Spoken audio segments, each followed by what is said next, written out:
ஒரு நாள் Albert Einstein தன்னோட வகுப்பறையில் தன்னோட மாணவர்களுக்கு கணித பாடத்தை கற்றுக் கொடுத்துட்டு இருந்தாரு. 9x1 9, 9x2 18 இந்த மாதிரி தொடர்ந்து அந்த 9ஆம் வாய்ப்பாடு சொல்லி அந்த பாடத்தை கற்பிச்சிட்டு இருந்திருக்காரு. இப்போது 9x10 91 அப்படின்னு சொல்லி ஆன்சர் சொல்லிடுறாரு. இப்போ மாணவர்கள் எல்லாம் சத்தமாக சிரித்து அவரை பார்த்து கேலி பண்ண ஆரம்பிச்சிட்டாங்க. 90க்கு பதிலாக 91ன்னு சொல்லிட்டாரு அப்படின்னு சொல்லி அவரை பார்த்து கேலி பண்ணி சிரிச்சிருக்காங்க. மாணவர்கள் எல்லாரும் சிரித்து முடிச்சுட்டு அமைதியாகிற வரைக்கும் ஒரு பொறுமையாக காத்திருந்துட்டு எல்லாரும் அமைதியானதுக்கப்புறம் இவர் ஒரு பதிலை சொன்னார்.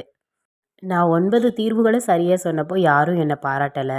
ஆனால் ஒரே ஒரு தீர்வை நான் தப்பாக சொல்லிட்டேன் அப்படிங்கிறதுனால எல்லாரும் என்னை கேலி பண்ணி சிரிக்கிறீங்க.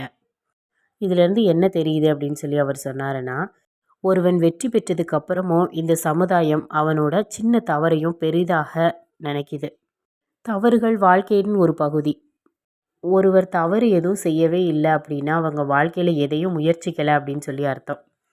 நம்மளோட வளர்ச்சி பாதையில் தவறுகள் அப்படிங்கிறது தவிர்க்க முடியாத ஒன்று தானே.